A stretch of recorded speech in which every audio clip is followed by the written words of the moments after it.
कांग्रेस और समाजवादी पार्टी में सीटों का समझौता हुआ, और जब तक इनकी बात नहीं बनी थी, और ये मैं बोल रहा हूं कि ये क्रेडिबल सोर्सेज से मैं बात कह रहा हूं, ये इसको आप यूं मत समझिएगा, यूं ही हम लोग बात ये कर रहे हैं कि समाजवादी पार्टी और कांग्रेस पार्टी दोनों, इन दोनों का झगड़ा कह लीजिए या बात जो नहीं बन पा रही थी, खास तौर पर वो जो मुस्लिम बहुल सीटें हैं या जहां पर मुस्लिम मतदाता एक फैक्टर है, 30% भी है, 20% भी है, कहीं कहीं 40% भी है, संभल जैसी जगह पर 50% भी है। तो यह था कि भाई ये सीट हमारे पास आनी चाहिए, विनेबिलिटी वहां पर ज्यादा दिखाई दे रही थी। तो आप क्या उस ओर इशारा कर रहे हैं? अच्छा, लेकिन यह भी सही है कि भाई केवल उस वोट से तो इनकी सीट निकलेगी नहीं। और भी स्पष्ट इशारा कर रहा हूं, नहीं, इनको और भी तो वोट चाहिए ना, लेकिन इनको सीट मैं कहना चाहता हूं राहुल गांधी जी ने अपनी जो ये मैं बता रहा हूं, राहुल गांधी जी ने अपनी तथाकथित न्याय यात्रा शुरू की थी। मैं दर्शकों से कहता हूं जरा आसाम में उसका रूट देख लीजिए, और कांग्रेस वालों ने जो ट्वीट किया है और जो पत्रकारों ने फोटो दिया वो सारी देख लीजिए। सबसे ज्यादा भीड़ कहां पे थी? आसाम के धुबरी, बरपेटा, करीमगंज। बंगाल में कांग्रेस की प्रवक्ता महोदया ने एक बड़ा बढ़िया ट्वीट किया था कि देखिए क्या जन सैलाब उमड़ा है राहुल गांधी के साथ। बंगाल का मालदा, फिर मैं कह रहा हूं धुबरी, बरपेटा असम का, और बंगाल का मालदा, जहां सबसे ज्यादा डेमोग्राफिक चेंज आया, जहां सबसे ज्यादा बांग्लादेशी इन्फिल्ट्रेटर्स है, वहीं सबसे प्रचंड सैलाब नजर आ रहा है। इसलिए यहां विषय सिर्फ मुस्लिम नहीं है सौरभ जी, मुस्लिमों में जो कट्टरपंथी तंजीम है उसको कैसे अपने साथ लेना है, और उसके ऊपर, क्योंकि वो सत्ता का शॉर्टकट दिखता है, वो सत्ता के जिसे कहते हैं ना कि वो होलसेल डीलर है, थोक विक्रेता है, तो उनको थोक विक्रेताओं को अपने हाथ में लेने के लिए इनमें संघर्ष है। और एक तरीके से देखा जाए तो ये पार्टियां एक ही मर्ज की मरीज भी हैं। इन्हें गीता का ज्ञान समझना चाहिए, जो कहता है ना कल जो आज तेरा है कल किसी और का था और परसों किसी और का हो जाएगा। तो उसी प्रकार ये जो मुस्लिम वोट है कभी कांग्रेस का था, फिर उत्तर प्रदेश में वीपी सिंह के साथ चला गया, अब समाजवादी पार्टी के साथ चला गया।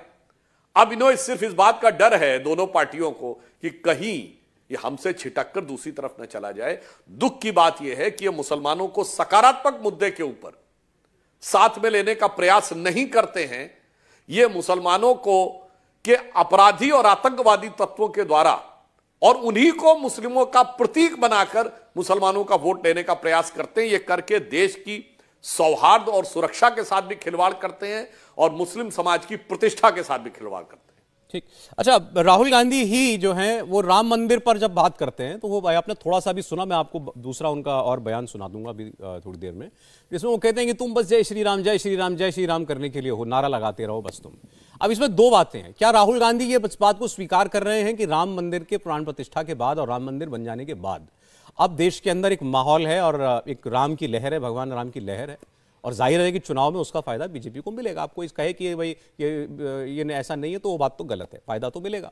तो राहुल गांधी क्या उससे आगाह भी कर रहे हैं? पहले तो मान रहे हैं कि लहर, और फिर ये कह रहे हैं कि तुम इससे मत फंसो, लोगों को समझा रहे हैं कि भाई इससे तुमको कुछ मिलने जा रहा नहीं है। तो इस पे हम लोग आगे बात करेंगे। और सुरांशु जी, बहुत से लोगों का ऐसा भी मानना है कि भगवान वो जो राम मंदिर की जो लहर का पीक था वो पीक अब निकल गया, उसका जो डिविडेंड आपको मिलना था वो शायद आप लोगों ने जल्दी कर दी प्राण प्रतिष्ठा के दिन। देखिए, राहुल गांधी जी जो बोल रहे हैं या जो लोग उनको बुलवाते हैं, जो आजकल उनके सलाहकार हो गए हैं, और जो कुछ कांग्रेस पार्टी में हो रहा है, वो अकेले राम मंदिर का विरोध तो नहीं है। वो इनके कभी स्वामी प्रसाद मौर्य वो बोलते थे, तो इनके याद करिए बिहार में चंद्रशेखर शिक्षा मंत्री क्या अनाप शनाप बोले, फतेह बहादुर सिंह क्या क्या वो इनके विधायक बिहार के क्या क्या बोले, तेजस्वी यादव क्या बोले, इनका कर्नाटक का पूर्व कार्यकारी अध्यक्ष जो वर्तमान में पीडब्ल्यूडी मिनिस्टर है सतीश जारकीहोली, उसने कहा हिंदू शब्द गंदा है।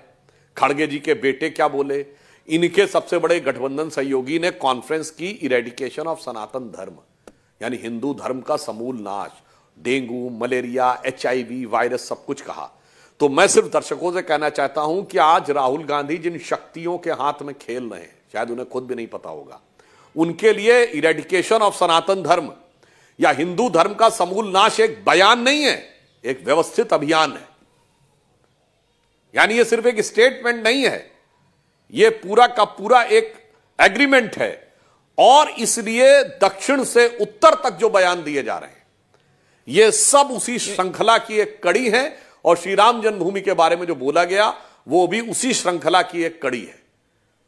और इसीलिए मैं ये भी कहना चाहता हूं, एक उदाहरण देना चाहता हूं। इकलौता ही धर्माचार्य तो हिंदू धर्माचार्य था ना कांग्रेस में, प्रमोद कृष्णम, वो भी छोड़ के चले गए ना, वो भी आपने ले लिया। और वो अंदर रह के बोल के गए कि वाकई कांग्रेस के अंदर कुछ लोग हैं जो हिंदू धर्म से घृणा करते हैं,